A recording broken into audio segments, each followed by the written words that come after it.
Hey future runners, Katelyn here from Marathon Handbook, your coach and trusty guide to get you from the couch to the start line of your very first 5K. If you're not sure where to begin and the word run makes you panic, or you just want someone to break it all down for you without the scary jargon, then you're in the right place. Today I'm running you through everything you need to know to get through our Couch to 5K training plan. We'll cover how to know you're ready, how the plan works, race day tips, and why walking is part of the plan. So, how do you know if you're ready to start? We have a plan structured for complete beginners. So if you can walk for 30 minutes without stopping, then you're probably good to go. Now, if you're dealing with any injuries or health issues, it's a good idea to check in with your doctor before you get started. So if you've got a pair of sneakers and a little motivation, just throw a water bottle and a solid playlist in there and you're good to get started. Okay.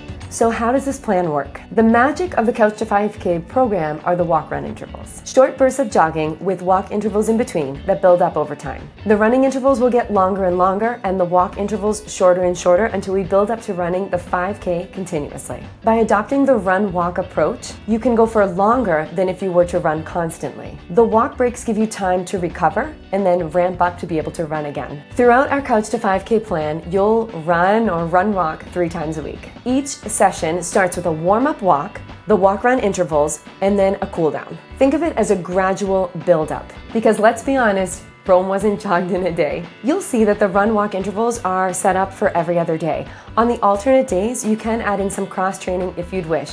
That way you can continue to expand your cardiovascular fitness without the impact of pounding the pavement. You could bike, swim, row, use an elliptical trainer, anything that's not running. Just make sure that you always have 1 day of complete rest. Your body will really need that time to recover as it adapts to running. In our training plan database, we have 4, 6, 8, and 10-week Couch to 5K training plans, and the one that you choose will depend on your current fitness level. Our 8-week version is a solid starting point for most beginners. And a really important point is, if you're going through the training plan and 1 week feels really tough, just go back and repeat that week as many times as you need to until it feels more comfortable, and then you can move on. There's no rush. We just want to make sure that we get to the finish line happy and healthy. So, let's talk motivation. How do you keep your motivation high throughout the entirety of this training plan? First, let's talk about the why. Why are you running? Are you running for your health? Are you running for stress release? Or are you running because you really want a challenge and you want to accomplish this big goal? Whatever it is, write it down and keep it close. And you can take a look at it anytime you're going through one of those tough training sessions. And hey, a really big motivator is to go and sign up for your 5K right away.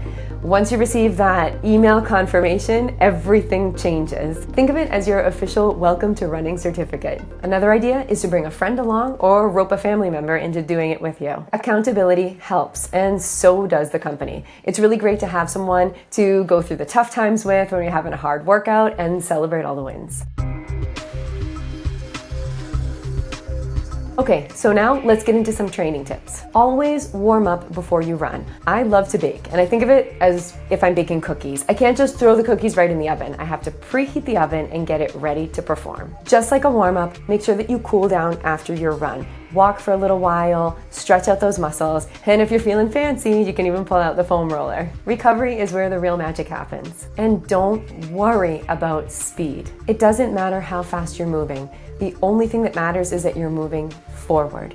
So you can walk, jog, gallop, interpretive dance, whatever works for you, but just keep moving. And if you want to bring your training to the next level, strength train. It's truly your secret weapon. A couple of short sessions a week with some squats, lunges, core work, it really goes a long way to make you stronger and to keep you injury-free. Now remember, life happens, and it's pretty unrealistic to think that you can breeze through the entire training plan without a couple hiccups along the way. What happens if you miss a run? No biggie. You just pick up where you left off, or if you need to, you just go back a week. And if you get sore muscles, don't worry about it. It's completely normal as your body's adapting to all the stressors of running. But if you feel a sharp pain, that's a red flag. You need to be able to listen to your body and rest when it's asking you to. And if it's a lingering pain, don't just let it go. It's always a better idea to go see a physical therapist or someone that can help you figure out how you can get back to training right away and make sure that it doesn't turn into a bigger problem. Another common question I get is, what if I can't get outside to train?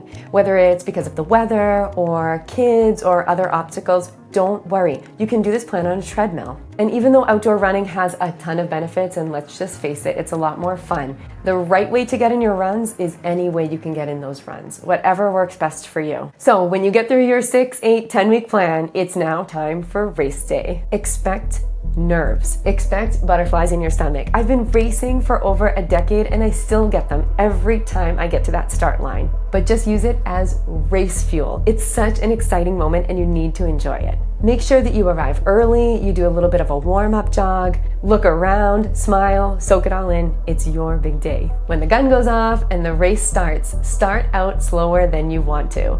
Adrenaline is a liar. It will try to get you to sprint the first 500 meters and go out way too fast, and believe me, you will regret it immediately. And what happens if you need to take some walk breaks? Take the walk breaks. It's absolutely fine. This is your race. Enjoy it. You run it how you want to. And cross that finish line like you just won Boston. So before you hit the ground running, I'm going to give you a checklist of everything that you need to make sure that you're ready to get started tomorrow. Number 1, get running shoes. Take care of your feet, invest in a quality pair.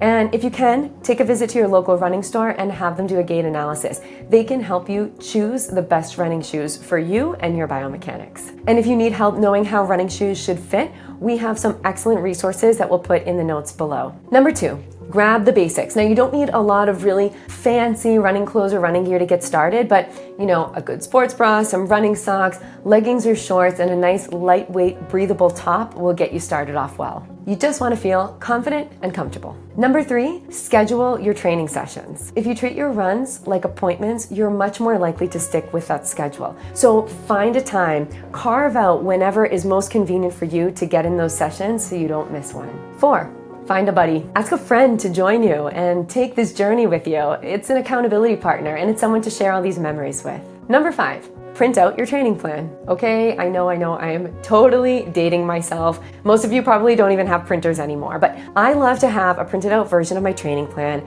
put it up on my fridge or somewhere where I'll see it all the time, and I love to go through and check off the boxes.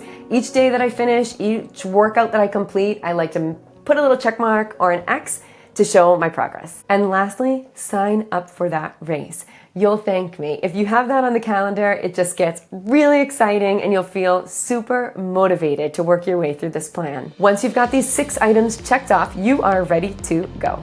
Well, thank you so much for watching, and if you've made it this far, I think that you're probably on board with starting our Couch to 5K training plan. Grab your free copy of the training plan below, and in the comments, let me know which race you've signed up for. And don't forget to subscribe so you can get more running tips, tricks, and motivation. And remember, it's not about being the fastest. It's about showing up, staying consistent, putting in the work, and having a little fun along the way. I'll see you out there.